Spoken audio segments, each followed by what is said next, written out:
Uh, they had been on a CPX, so we knew a lot what was going on down there. And I talked to Colonel Johnson, who was at MAV 16, which was at Fatima Air Facility in Okinawa. Now, Fatima was being built at that time. It was not in. It was going to be a basically a helicopter, small facility there. And his security officer and his people who were part of that security unit were going to be required to stay there while they were doing this construction. And that's why they put the arm on us to supply and support.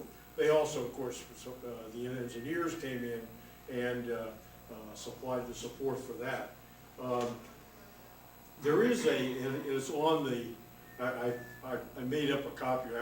Actually, I'm computer illiterate. My wife made a copy of this. She's my comm officer. And so it's called Operation Mill Pond. It's on the computer thing, and it shows you a little bit. A guy who wrote this thing retired as a colonel. He was a PFC in our Operation Mill Pond in the comm section. So there's quite a bit about the comm section, but there's some pretty good, a little bit of background information. The Pathet Lao were making a lot of noises. President Kennedy decided that we needed to do something, and so we were being sent in there to set up a facility. Our main responsibility was to set up this facility so that Air America could operate out of there. And they were going to be operating what he calls HUS-1, which to us were known as Sikorsky US-34 helicopter. When the helicopters landed there, if you looked a little bit down the thing, you could see MAR written right down there. Somebody sprayed over the Marine helicopter. I don't know if you know much about Air America, but Air America is really something left over from Chenault's Flying Tiger days. Prior to us getting into World War II, General Chenault and his people went in there. They not only flew Flying Tigers, they flew the P-40 Mustangs that you see all the pictures of with the jagged things. They also flew the Hump and C-46s and 47 and supplied not only the air operations, but the Kuomintang or the Nationalist Chinese or the Chiang Kai-shek or whatever you want to call it. I was in the Naval Air Reserve before I was in the Marine Corps, and I worked on the Naval Air Station. And one time I was at a review, I was the enlisted man standing there, and this Chinese lady got up and talked and thanked us for getting all these pilots and so forth that came in there. What Air America, if you read Bob Black Sheep written by Pappy Boynton, the same thing they did in the Chenault's Flying Tiger was they took mainly military pilots. So they took your ID card away, they handed you a passport and said, we'll put so much money in the bank account in Seattle for you, and you're on your own. If you get shot down, you're a civilian, Jack, and you're on your own. I know that the Air America pilots, at least I was told this, were making, they were Udorn, Thailand, flying helicopters, were making supposedly $1,500 a month, plus they got so many dollars per hour for flying, and they also got some per diem allowance, and there probably was some more, but and the crew chiefs got $650 plus so much per hour flying, and so forth. They also got some per diem and that kind of stuff. Now, what all that amounted to, I don't know. I didn't think I should be asking these people exactly what they're getting. It wasn't my job, and so. But that was the way this thing was set up, and for everybody, we didn't have as cute of guys as Mel Gibson and Robert Downey Jr. flying for these guys. But these guys flew a lot. If you read through this thing, some of the stuff I think is wrong here, but there's some good pictures that this colonel wrote, and there's some interesting photographs, and there's also some interesting documentation as to how many hours they flew. And it was a lot of hours, and they were working hard to fly these hours. Now, the first several months we were there, you'll see I've also brought some photographs that I took. Unfortunately, I didn't have much of a camera in those days. I was sending money home to my wife, who I'm still married to after 52 years. But anyhow, the point is that you'll see behind some of the guys that went into the town patrol with me, they in fact were sleeping on the ground in, tents, squad tents, and that we were there. So that's the way it was. And I thought they got rid of all the spam in World War II. Not true. We had spam. I mean, there were loaves. I've never seen one like that. They were huge. We had spam with pineapple on them, mustard, you name it. We had it. Okay. But it wasn't, it wasn't bad. We were struggling along there. What we did, which I tried to think of things you might be interested in, because this thing makes it look real romantic. I'm sorry. After 4 months, I asked to go home.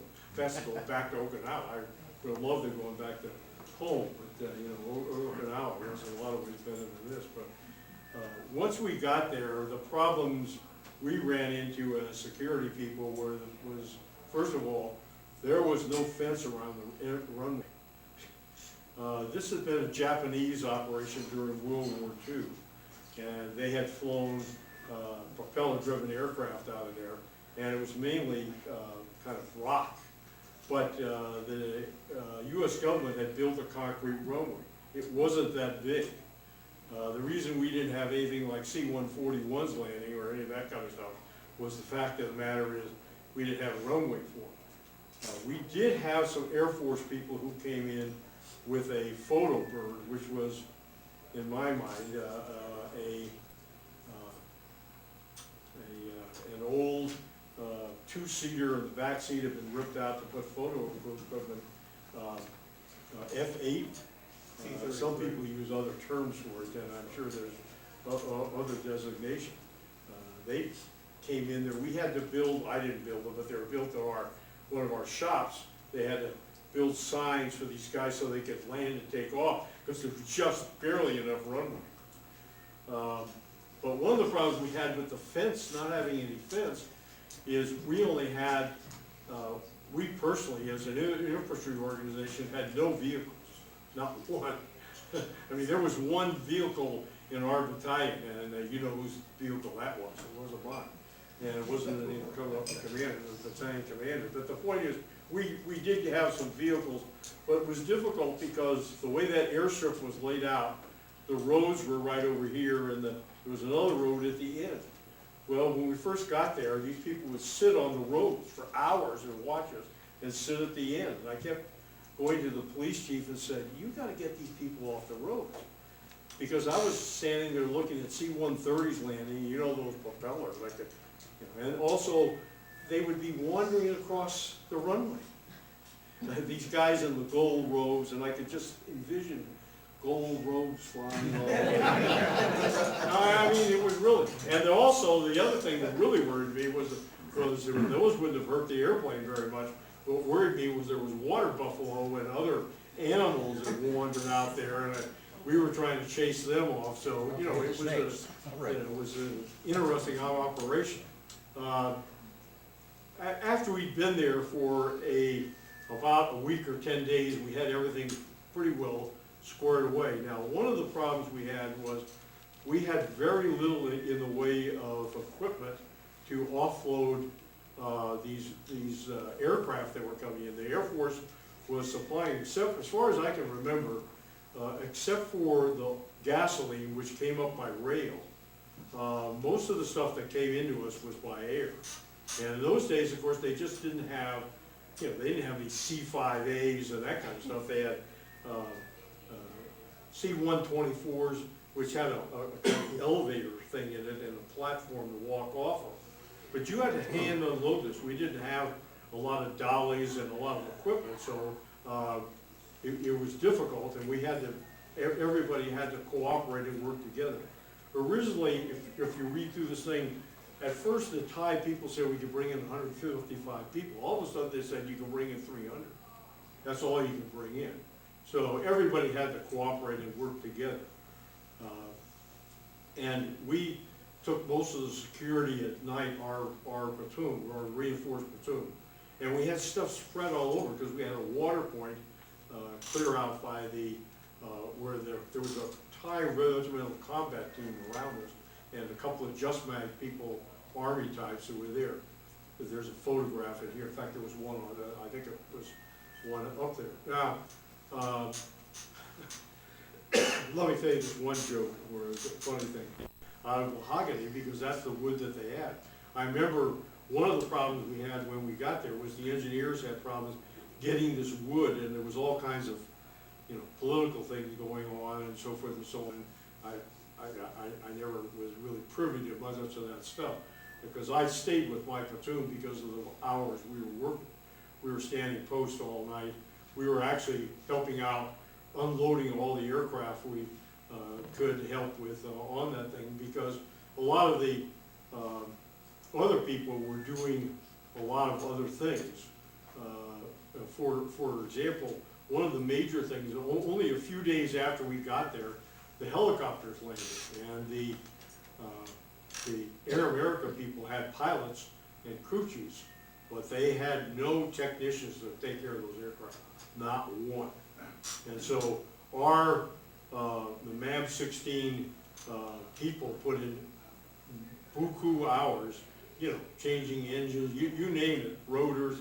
It says that one of the things you might be interested in looking on the internet to find this, it shows all the different equipment changes and so forth that they had to do. One of the problems I think that has been not really alluded to is, in some ways, everybody and their grandmother thought they were in charge of MAB 16. I felt a lot of ways sorry for Colonel Johnson trying to run this place, because I don't know how many generals and admirals came to visit us, and the ambassador came to get some sleep, because the colonel would only allow myself and the my platoon sergeant to stand security and take this town patrol in when people had liberty. You know, we were working 24/7, and our people were working 24/7. They were working all day unloading stuff, and they were standing post at night. So anyhow, at one point, the ambassador came up, and I had made a deal with Colonel Johnson that I'd take the R5D, which is, for the Air Force guys, is a C-47, I think you call it. And, you know, I'd sleep in the back, and we'd fly to Dunwoody, look at the airport, and then come back and go back. Well, I came back one day, well, this ambassador had been up. And so Colonel Johnson told my platoon sergeant, Gunnery Sergeant Pat Dwyer, said, you know, fall out the guard. So he fell out, and so the ambassador says, well, you know, we have a 4th of July celebration coming up in Thailand that we were going to do a town patrol, and we didn't have the right equipment. We had no handcuffs or cops and that kind of stuff. So anyhow, we get down there. We're just infantry organization. And the mission of a Marine Corps company is to engage and destroy the enemy in front of them. It's not to, you know, use handcuffs and, you know, that kind of stuff, and read their constitutional rights and so on. So anyhow, after we'd been there about a week, Colonel Johnson came to me and said, I think we need to get some liberty for everybody. And I have one question for you. You said Air Force, you said Marines. Is there any Air America people there? I forgot to ask about Air America. Are there any? I wish there Haven't was. showed up yet, Roger. One was supposed to come, right? Wish there was. Mr. Neil Hansen, he was. Neil Hansen's supposed to be here, he didn't show. How old are you, son? 14. I You're went, gonna be in the Marine, huh? I was cleaning the house the other day, You and I just keep, yeah. You ran just into a whole bunch stay of, hard. You be careful. older You're like your reports. grandpa. that my platoon sergeant and I made while we were down there. They're just following up with the way Bill did things. Like I said, he had things well organized till Mac and I and my platoon got there, so all we did was pick up the harness and go. We had a few little incidents that would happen from time to time, but there's one that here kind of funny now that I look back on it. It wasn't funny at the time. On or about the 20th of July, 1961, somebody took a blasting cap and a piece of brown cord and lit it and threw it out the hotel window above the Mopok bar and grill.